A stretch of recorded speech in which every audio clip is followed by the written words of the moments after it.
अभी अभी संसद से आ रही है बेहद ही बड़ी खबर।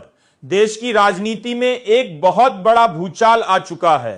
खबर आ रही है कि गृह मंत्री अमित शाह के निलंबन और सस्पेंशन को लेकर संसद में भारी घमासान छिड़ गया है। जी हां, अमित शाह के संसद से लगातार गायब रहने और सदन में उपस्थित न होने को लेकर विपक्ष बेहद आक्रामक नजर आ रहा है। इस वक्त की सबसे बड़ी खबर यह है कि विपक्ष ने अमित शाह के खिलाफ सस्पेंशन का नोटिस और प्रस्ताव ला दिया है, जिसके बाद बीजेपी खेमे में मातम छाया हुआ है और नरेंद्र मोदी के लिए बेहद बुरी खबर सामने आ रही है। आपको बता दें कि जब से संसद का मानसून सत्र शुरू हुआ है, तब से गृह मंत्री अमित शाह संसद भवन पहुंचने की हिम्मत नहीं जुटा पा रहे हैं। देश के तथाकथित चाणक्य कहे जाने वाले गृह मंत्री आखिर संसद जाने से क्यों डर रहे हैं? राहुल गांधी ने इस पर जोरदार हमला बोलते हुए बड़ी चुनौती दे दी है। राहुल गांधी ने तीखा प्रहार करते हुए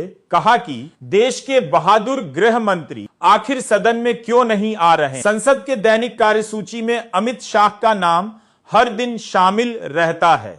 कई महत्वपूर्ण विधेयक पेश करने की जिम्मेदारी भी उन्हीं के पास होती है, लेकिन इसके बावजूद वे संसद भवन नहीं पहुंच रहे हैं। इसी बीच कांग्रेस और विपक्षी सांसदों ने लोकसभा अध्यक्ष को नोटिस सौंपकर अमित शाह के निलंबन और उनके इस्तीफे की पुरजोर मांग उठाई है। विपक्ष का कहना है कि जब देश का गृह मंत्री संसद में आकर जनता के सवालों का जवाब ही नहीं दे सकता, तो ऐसे में उन्हें पद पर रहने का कोई अधिकार नहीं है। 20 दिन बीत जाने के बाद भी गृह मंत्री की अनुपस्थिति ने सरकार की मंशा पर गंभीर सवाल खड़े कर दिए हैं। राहुल गांधी की इस आक्रामक रणनीति से मोदी सरकार बैकफुट पर आ गई है और बीजेपी खेमे में हड़कंप मच गया है। दूसरी तरफ विपक्ष ने आरोप लगाया है कि प्रधानमंत्री नरेंद्र मोदी और गृह मंत्री अमित शाह संसद भवन जाकर देश के ज्वलंत मुद्दों और जनता की समस्याओं को सुनने के बजाय सोशल मीडिया और रील बनाने में व्यस्त हैं।